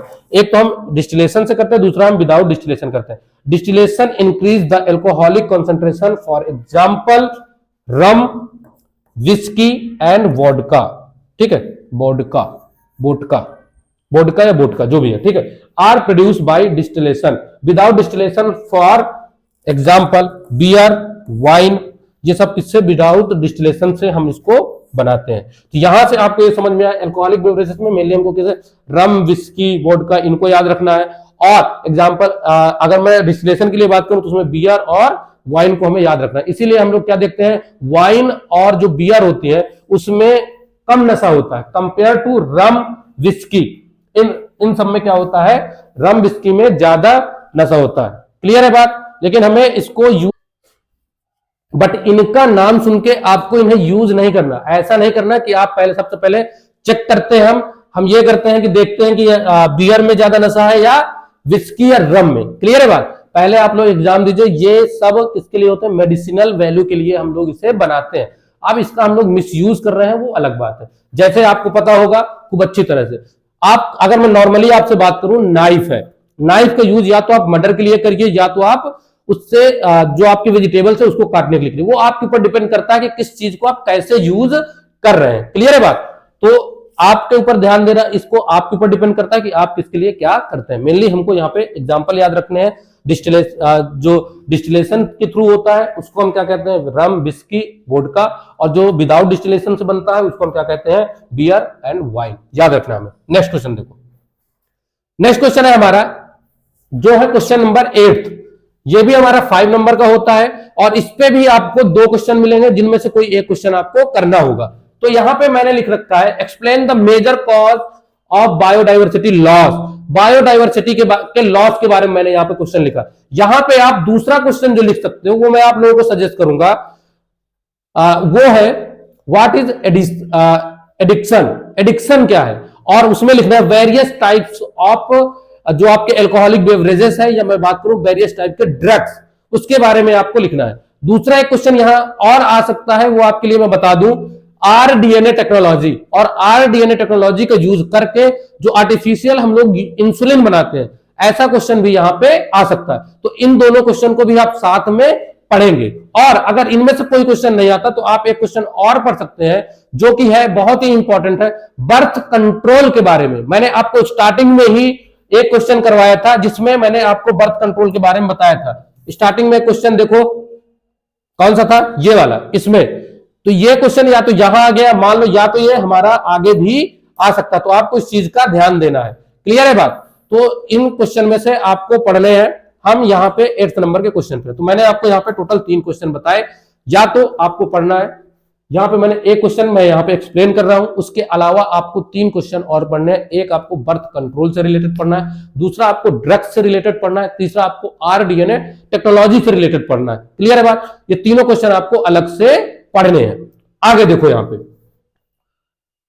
Cause of biodiversity loss, biodiversity loss के बारे में यहां पे हम पढ़ेंगे। देखो, there are several reason for factors that affect the biodiversity. The main cause of biodiversity loss of the habitat, fragmentation, exploitation, overgrazing and deforestation. ये सब क्या है? ये बायोडाइवर्सिटी की लॉस के लिए यहाँ पे कुछ मेन कारण आपको मिले। पहला नंबर आपको यहाँ पे क्या मिल गया? यहाँ पे आपको मिल गया लॉस ऑफ हैबिटाट, ये आपका पहला नंबर हो गया। ठीक है, इसी को हम फ्रेगमेंटेशन कहते हैं। कोई भी ऑर्गेनिज्म हो दूसरे जगह उसको भेज दिया जाए। ठीक है, ओवर एक्सप्लोजन हो गया, ठीक है, एक्सप्लोटेशन हो गया, ओवर ग्रेजिंग मतलब ज्यादा जो हम यूज कर रहे हैं, और डिफॉरेस्टेशन, ये सबसे ज्यादा इफेक्ट करता है बायोडाइवर्सिटी को, सबसे ज्यादा डिफॉरेस्टेशन, इसको सबसे पहले हमें रोकना है। तो देखो यहाँ पे अगर मैं लॉस ऑफ हैबिटाट या फ्रेगमेंटेशन की बात करूं, तो due to fragmentation to increase to decrease fragmentation due to decrease in habitat such as forest land, the animal lost their habitat due to the industrialization की वजह से एनिमल अपना क्या कर रहे हैं? हैबिटाट का लॉस कर रहे हैं। the large animal such as mammals, elephant and giraffe suffering for their survival because they require a large area of their सर्टेनिबिलिटी। इनको क्या चाहिए? इनको लार्ज एरिया चाहिए। जैसे एलिफेंट और क्या कहते हैं आपके अदर मैमल्स हैं या जिराफ है, सब क्या कर रहे हैं? ये एक्सटिंग होने के कगार पे हैं। हमारी जो अर्थ है इस पे बहुत ही कम अमाउंट में अब ये ऑर्गेनिज्म हमको देखने को मिलते हैं। आगे देखो, ओवरग्रेजिंग। ओवरग्रेजिंग क्या है? Can be defined as the practice of grazing too many livestock for too long a period on land unable to recover its vegetation, or grazing ruminants on land not suitable for grazing as a result of certain physical parameters such as slope. यहां पे क्या हो रहा है? आपके कई over grazing की वजह से भी कई सारे हमारे ऑर्गेनिज्म, जिसकी वजह से हमें बायोडाइवर्सिटी लॉस हो रही है। आगे देखो, फिर क्या है? Over exploitation. इसमें क्या होता है? ओवर एक्सप्लोटेशन में हमको याद रखना है the removal of marine living resources to level that are too low for sustaining, यहां पे वेरिएबल होगा। ठीक है, population. Ultimate over exploitation can lead to the resources depletion and put a number of threatened and endangered species to risk। ये क्या कर रहा है? सबसे ज्यादा जो ओवर एक्सप्लोटेशन है, ये सबसे ज्यादा इंडेंजर्ड एरिया में जो हमारे ऑर्गेनिज्म है उनको भेज रहा है। क्लियर है बात? तो यहाँ पे ये सबसे ज्यादा आपको देखने को मिलेगा। स्पीसीज, यहाँ पे जो हमारी स्पीसीज हो रही है वो धीरे धीरे क्या हो रही है? सी की स्पीसीज जो हमारी धीरे धीरे खत्म हो रही है। वो कहाँ पे क्या हो रही है? वो इंडेंजर्ड हो रही है, या तो मतलब हाई रिस्क पे जा रही है, या तो वो टोटली क्या हो जा रही है? हमारी खत्म हो जा रही हैं। क्लियर है बात। अब हमारा जो लास्ट क्वेश्चन है, लास्ट क्वेश्चन जो हमारा आता है, एनर्जी के साथ पढ़ो, लास्ट क्वेश्चन है, इसके बाद ये पूरा आपका एक जो मॉडल पेपर है वो खत्म हो जाता है। और मुझे पूरा विश्वास है कि यहां अगर इसको आप पूरा अच्छे से पढ़ लेते हैं तो आपके पासिंग मार्क्स जरूर निकल आएंगे, इतना मुझे विश्वास है। बाकी अब वो आप लोगों के जो आप लोगों का मैं ये कह सकता हूं क्या कहते हैं उसे, आप लोगों के ऊपर डिपेंड करता है कि मतलब आप लोगों की किस्मत कैसी है। आपकी किस्मत अगर अच्छी होगी तो मुझे पूरा विश्वास है इसमें से कई सारे क्वेश्चन आपके एग्जाम में डायरेक्टली आपको मिल जाएंगे, या तो इससे रिलेटेड क्वेश्चन आपको मिल जाएंगे। नेक्स्ट क्वेश्चन जो हमारा है क्वेश्चन नंबर 9 है, ये लास्ट क्वेश्चन है। और लास्ट क्वेश्चन में हमें इसमें भी आपको 5 नंबर का मिलेगा और इसमें भी आपको 2 क्वेश्चन मिलेंगे, जिसमें से आपको एक क्वेश्चन करना होगा, एक को आपको छोड़ देना है। एक क्वेश्चन जो यहाँ पे हमारा है वो क्या है, defined transgenic animal, how are they develop. हमें यहाँ पे ट्रांसजेनिक एनिमल के बारे में बात करना है, बताना है ट्रांसजेनिक एनिमल क्या है और इनको हम कैसे डेवलप करते हैं।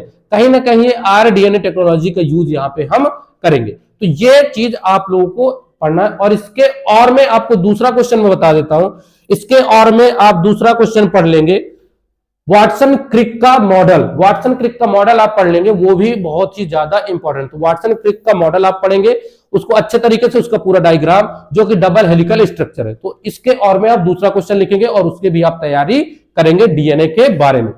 देखो अभी यहाँ पे transgenic animal, transgenic animal one whose genome has been changed. जो ट्रांसजेनिक एनिमल होते हैं उनके हम क्या करते हैं, उनके जीनोम में हम चेंजेस लाते हैं to carry gene from another species or to use technique for animal genome editing for specific trait. हम क्या करते हैं, कोई भी ट्रेड है हमारे पास, क्या है, ट्रेड है जो हमारे लिए यूजफुल है, और यूजफुल ट्रेड का हम यूज करते हैं किसी ऑर्गेनिज्म के लिए, किसी ऑर्गेनिज्म में हम क्या करते हैं, डाल देते हैं। जैसे मैं यहाँ पे आपको कहूं कि कोई एक प्लांट है, उसमें बहुत अच्छे अच्छे फ्रूट लगते हैं, बट वो फ्रूट जैसे उसमें लगते हैं, फ्रूट तो बहुत अच्छे अच्छे हैं, ठीक है, बहुत ज्यादा लगते हैं, बट कुछ टाइम बाद उसमें कीड़े पड़ जाते हैं, ठीक है। तो हमने क्या किया, दूसरा हमारे पास प्लांट है, वो कम फ्रूट हमें देता है बट उसमें कीड़े नहीं पड़ते, तो हमने क्या किया, इसका जीन निकाला जो कि वहां पे इंसेक्ट या कीड़ों से हमको क्या करता, प्रिवेंट कर रहा था, फ्रूट को बचा रहा था, उस जीन को हमने निकाला। और इस वाले प्लांट के उस जीन को हमने निकाला जो कि उसमें इंसेक्ट की ग्रोथ को हेल्प कर रहा था, ग्रोथ उनकी बढ़ा रहा था, उस जीन को हमने यहां से निकाला, इधर वाला जीन हमने उसमें डाल दिया। तो नया जो एनिमल हमारा बना, नया जो ऑर्गेनिज्म हमारा बना, वो कैसा बना, ट्रांसजेनिक एनिमल बना, ट्रांसजेनिक ऑर्गेनिज्म बना। क्लियर है बात। तो यहां पे हम ट्रांसजेनिक एनिमल की बात कर रहे हैं। अब आगे देखो, जो यहां पे एनिमल फिर से can be change bye purposefully altering the gene. जो जीन को हम क्या करते हैं, अल्टर करते हैं, हम जीन को क्या करते हैं, चेंज कर देते हैं। और अगर आगे हम देखें तो हमने कई सारी क्या मतलब पिग बनाए, हमने sheep, cattle and rabbits come to few years later the foreign interest। जो हमने क्या किया, कई सारे हमने अलग अलग ट्रांसजेनिक जो एनिमल बनाए, यहाँ पे ये देखो, ठीक है, रैबिट बनाए हमने, पिग बनाए, या sheep या कैटल। और अगर मैं आगे बात करूं, यहां पे जो है इस टेक्निक का यूज करके हम लोग इस टेक्निक का यूज करते हैं, हम कई सारे वैरायटी ऑफ मेथड का यूज करते हैं, और यहाँ पे हम कई सारे अलग अलग ऑर्गेनिज्म बनाते हैं जो कि हमारे लिए क्या है, यूजफुल है। देखो, द फर्स्ट ट्रांसजेनिक एनिमल, जो हमारा फर्स्ट ट्रांसजेनिक एनिमल है वो क्या है, रोजी which has a desire gene that produce milk. जो क्या कर रही है, प्रोड्यूस, रोजी नाम की एक काऊ को हमने क्या हुआ, ट्रांसजेनिक एनिमल बनाया, जिसमें हमने डिजायर जीन डाला, that produce milk which is rich in human alpha lactalbumin protein. जो रोजी नाम की क्या है, काऊ है, उसमें ह्यूमन के लिए एक बहुत ही यूजफुल प्रोटीन है जिसका नाम है alpha lactalbumin protein, which is found in the mother milk. Mother milk, जब मदर के मिल्क मिलता है तो उसमें हमें क्या होता है, बहुत सारी एंटीबॉडीज होती हैं, या उसमें बहुत सारे हमारे एंटीसेप्टिक चीजें होती है जो कि बेबी को बचाता है।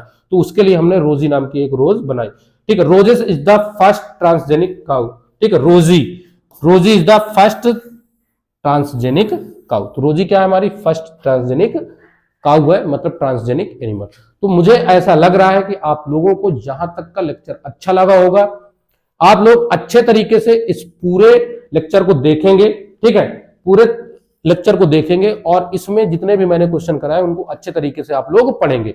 और मुझे पूरा विश्वास है कि इससे आपका अच्छे से जो आपका एग्जाम है वो निकल जाएगा। तो आप लोग तैयारी करते रहिए, मेहनत करते रहिए, मेहनत करेंगे, मेहनत का फल आपको अच्छा ही मिलेगा, क्योंकि हमें ये पता है कि कर्म हमें करना चाहिए और जो फल मिलेगा उसकी चिंता हमें नहीं करनी चाहिए। तो यहां तक हमने इसको अच्छे से पढ़ा, आप लोग इसको अच्छे से पढ़िए, तैयारी करिए एग्जाम के लिए। और अगर कोई टॉपिक आपको समझ में नहीं आया तो आप कमेंट करके मुझसे जरूर पूछें, मैं कोशिश करूंगा कि एग्जाम के पहले उस टॉपिक को मैं क्लियर कर दूंगा। तो अब आप लोग अच्छे से तैयारी करेंगे। अब अगर टाइम मिला तो मैं एक मॉडल पेपर आप लोगों के लिए और लेके आऊंगा, जो कि मैं 27 के पहले पहले अपने YouTube चैनल पे अपलोड कर दूंगा। तो अगर वीडियो अच्छी लगी हो तो आप वीडियो को लाइक करें और चैनल को सब्सक्राइब करें, और साथ में जो 11-12 में बच्चे पढ़ रहे हैं उनके पास आप इसकी लिंक जरूर भेजें कि उनकी भी इससे हेल्प हो सके। तो मिलते हैं नेक्स्ट क्लास में, तब तक के लिए धन्यवाद।